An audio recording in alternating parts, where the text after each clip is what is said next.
Hi, Lisa here for Whimsy Stamps. Thanks for joining me. So today marks another mini release for Whimsy. Exciting.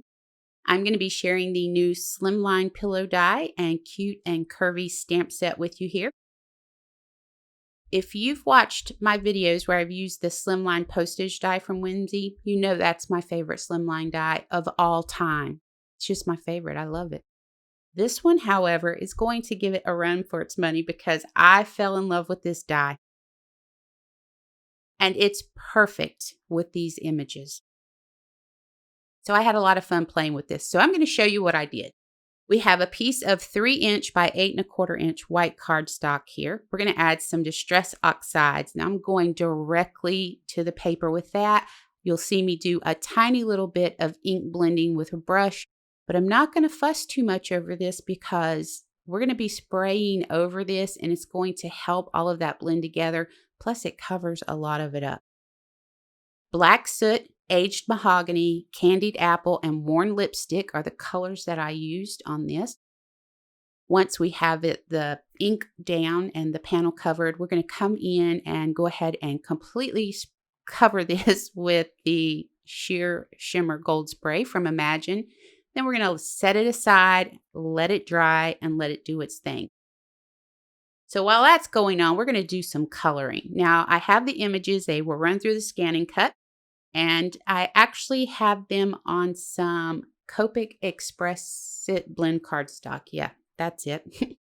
I'm using E000, E11, E30, and E04 for the flesh. Now, as you can see, I already came in with the E11 and E04, and I laid those down wherever I wanted the darkest areas to be. I'm going back over it right now with E11, darkening up again because I had come in with E30 and blended a little bit of that out. So I'm just going back over now and adding another layer of ink. I'm going to come in with E000 to go ahead and do a blend on that. It's just your basic coloring, nothing fancy here. For the hair, I did E33 around her face and her shoulders just to put a little bit of a shadow there. Now, for her hair, I just want to do continuing tiny little loops to create like her hair's wavy or curly. And I just used E33, E27, and E39 to do that. So it's nothing real complicated with it, just tiny little continuing loops. To finish off with her little outfit and that pillow, I'm coming in with R29. And then I'm going to darken up some areas with N8 and then blend that out into the R29 with R89.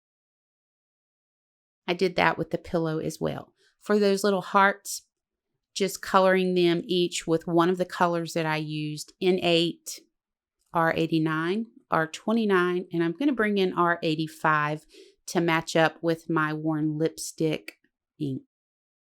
So now that we have the images colored, oh, let me tell you real quick, the dog, I colored him off screen and I used E30, E31, and E34. Again, nothing fancy with this coloring, just some simple basic Copic coloring. We added some foam adhesive strips to the back of our die cut piece, which was cut out of 110-pound white or Nina Avalanche white cardstock. We went ahead and added our ink blended background to the back of that, adhered it with that mounting foam. Now I'm going to be using mounting foam to add my images, and like I said, I used it to add that die cut piece. At any time you're watching one of my videos and you see I'm using mounting foam, you can easily leave the mounting foam off and just use liquid glue or double-sided tape if you don't want that dimension. Now, I can't help it. I love mounting foam.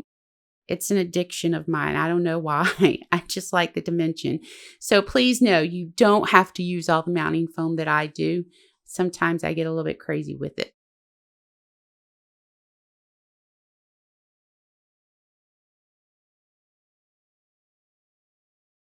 What I did there was just use more mounting foam to add the hearts to the front of the card. You can see the little sentiment that I cut out there. And what I did was just color over that with my R85 so it would blend in nicely with the card.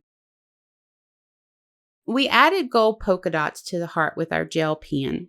And now this is something I really wanted to slow down and talk to you guys about with this die. This is when I fell in love with this die. The first card that I did, I used my gold gel pen on, and I ended up going around all the little die cut windows there, like I'm doing here. And I added some little fun, whimsical details.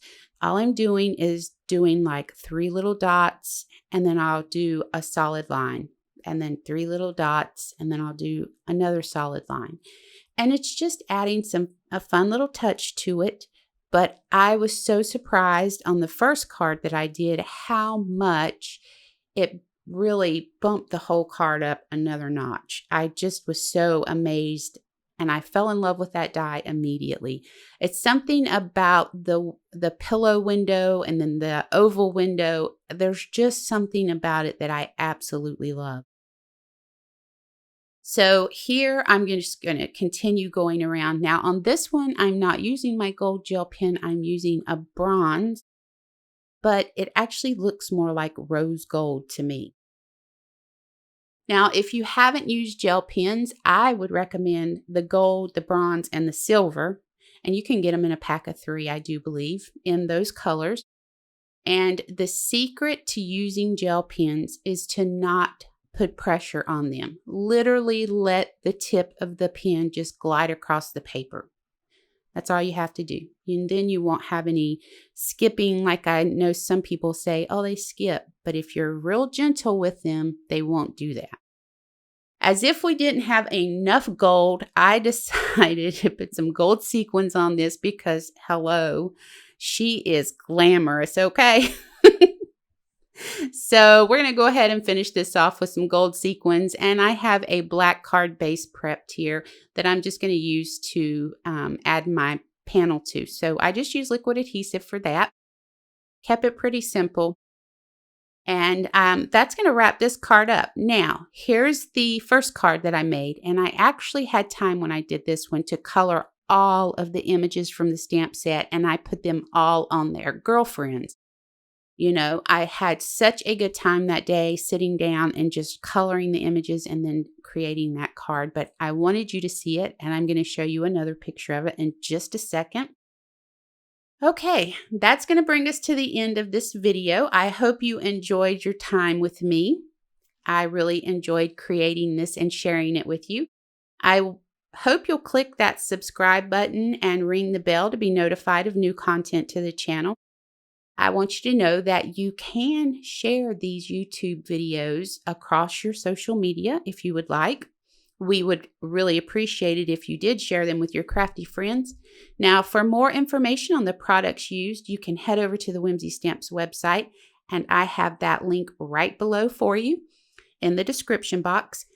And as always, I hope you have an amazing day.